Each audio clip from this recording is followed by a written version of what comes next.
Hey guys, it's your girl Baby SJ. Ayan, now lang ulit ako nakapag-vlog and as you can see, nasa bus ako and papunta akong Grand Terminal that time kasi babalik na ako sa Cavite. Tumakas lang ulit ako sa amin kasi nga sobrang worried ko kay Ate Colleen nung nalaman ko what happened sa kanya. Kahit na ayaw nila mama and ate na bumalik ako ng Cavite is umalis pa din ako kahit I don't really know how paano mag-commute and all. And what I did is nagtanong-tanong lang ako kung saan ako pwedeng sumakay and hindi naman ako nabigo kasi nakarating naman ako sa Cavite and nakaka-enjoy din pala minsan na mag-explore ka mag-isa.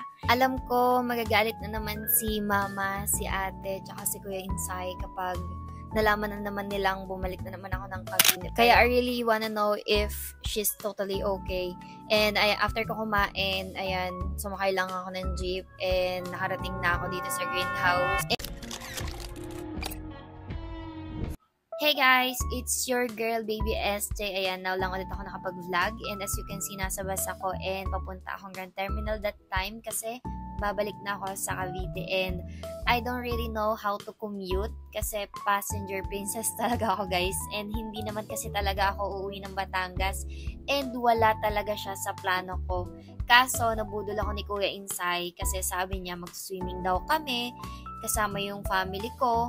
Kaya ako umuwi ng Batangas that time. Pero, nung pag-uwi ko, nung sinundo nila ako sa Grand Terminal, ayun, pagsakay ko ng kotse, wala naman palang swimming na magaganap. Ayan, sinabi lang daw nila yon para mapauwi ako ng Batangas kasi yun nga daw mga ginagawa ko. And all, wala naman ako ginagawang masama.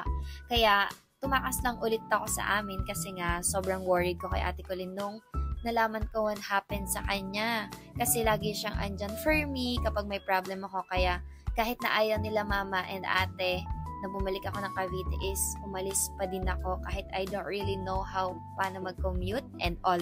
Pero syempre, strong independent woman yung Baby SJ nyo kaya I know na I can do this. And what I did is nagtanong-tanong lang ako kung saan ako pwedeng sumakay and hindi naman ako nabigo kasi nakarating naman ako sa Cavite and nakaka-enjoy din pala minsan na mag-explore ka mag-isa. Anyway, nagugutom na ako that time kaya kumain muna ako sa McDo. Medyo inabot na din ako ng gabi that time kasi naligaw-ligaw din talaga ako that time and I really don't know talaga if anong gagawin ko.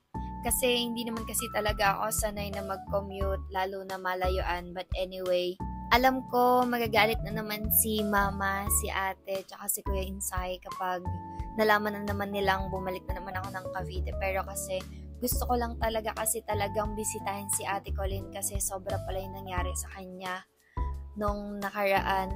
Last New Year, grabe yung salubong ng New Year sa kanila and as you can see naman na sobrang close ko kay Ate Colleen. Kaya I really wanna know if she's totally okay. And after ko kumain, ayan, sumakay lang ako ng jeep and nakarating na ako dito sa greenhouse. And excited na ako makita si Ate Colleen. Pero ayun nga, kasamaang palad is walang tao sa greenhouse kasi nasa Las Piñas pala sila. So, I really don't know kung saan ako pupunta ngayong gabi. Pero naisip ko na puntahan na lang si Kuya Insay. And siguro dun muna ako makisleep sa camp, I think. Pero kausapin ko pa si Kuya Insay kasi hindi din talaga niya alam na umuwi ako ng Batangas. So, bahala na si Batman. Let's go.